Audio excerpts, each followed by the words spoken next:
Brought to you by Penguin.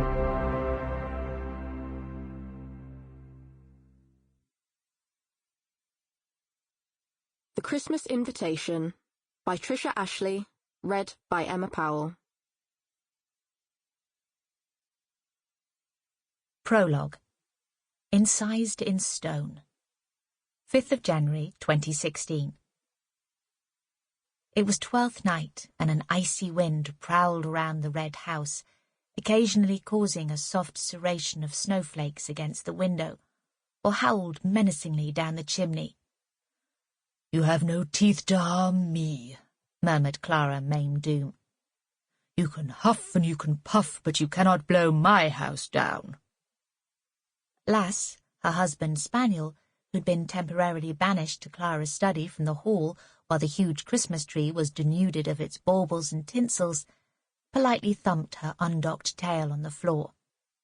"Blast," added Clara, realizing that her microphone was still on and her words had been added to the end of her current crime novel as a strange postscript to the grand finale.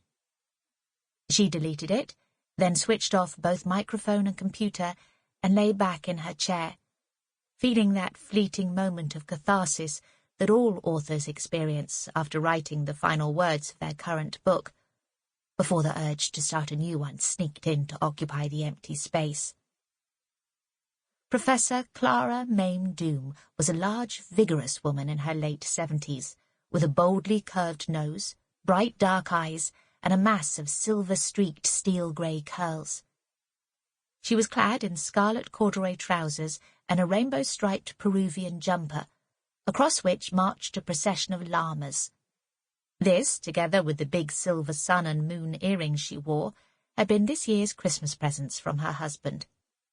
The room was spacious, warm, and well-lit, the walls lined with bookshelves and illuminated cabinets that contained chunks of stone, clay, wood, and other hard substances, incised with the strange shapes of ancient writing. Clara was a world-renowned epigrapher, whose passion for deciphering anything not written on paper had become her career. She liked a little more dimension to her work, and thought that paleographers, like her friend, or frenemy, Pookie Longridge, had chosen the flat and boring option.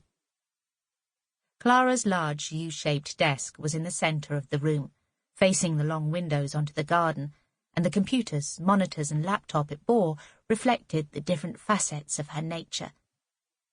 To the left, with an old-fashioned ball-and-stick microphone before it, was the computer devoted to the writing of her annual crime novel, which was her main hobby.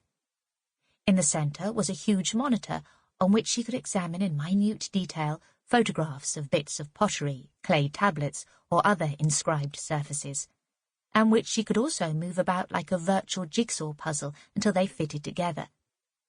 She was uncannily expert at spotting a join, as they were called. The computer to which this was wired was entirely dedicated to her profession, including the writing of her more erudite books, papers, and articles.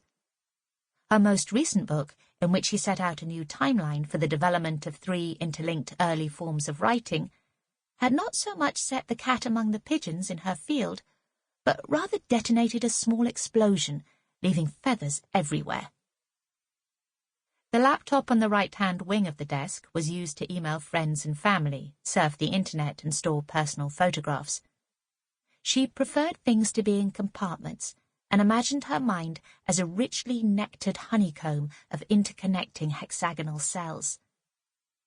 It was still only 11 in the morning, yet she had already studied the photographs of a few broken fragments of baked clay inscribed with cuneiform, which a colleague in the States had emailed to her, then sent back her opinion, after which she dictated the final chapter of her novel. There was still a good hour before she could decently eat lunch, though good smells were wafting from the direction of the kitchen. Cheese and onion pies, she thought, and perhaps some of Den's special savoury scones for tea later.